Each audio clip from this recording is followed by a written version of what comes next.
संभाव्य पूरस्थितीच्या पार्श्वभूमीवर आपत्कालीन यंत्रणा सज्ज ठेवावी असे निर्देश कोल्हापूर महापालिकेच्या महापौर रूपा राणी निकम यांनी प्रशासनाला दिले। त्यांनी पंचगंगा नदी घाट तसेच शाहू मिल परिसराची पाहणी करून अधिकाऱ्यांना सूचना दिल्या।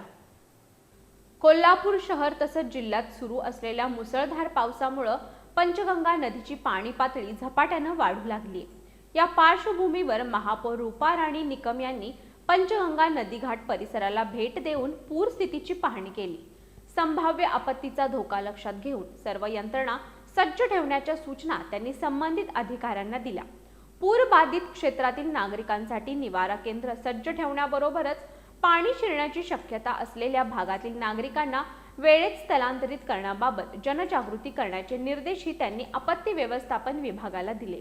कोल्हापुरातील ऐतिहासिक छत्रपती शाहू मिलची कोटीतीर्थ तलावाकडे जाणारी संरक्षण भिंत कमकुवत झाल्याने अचानक ढासळली होती। या ढासळलेल्या भिंतीची महापौर रूपा राणी निकम यांनी पाहणी केली। यावेळी त्यांनी राज्य वस्त्रोद्योग महामंडळाच्या स्थानिक व्यवस्थापकांना धोकादायक भिंत उतरून घेण्याच्या सूचना दिल्या। या ठिकाणी पादचारी अथवा गाडीधारकांबाबत कोणतीही दुर्घटना होऊ नये याची दक्षता घ्यावी असं त्यांनी सांगितलं। इथल्या उर्वरित भिंतींची स्थैर्यता तपासून घ्यावी आणि महामंडळाच्या वरिष्ठ स्तरावर याची माहिती द्यावी असंही त्यांनी सांगितलं। यानंतर राजारामपुरीतील विभागीय कार्यालय क्रमांक 3 ला भेट देऊन या ठिकाणी असलेल्या कार्यालयांची पाहणी त्यांनी केली।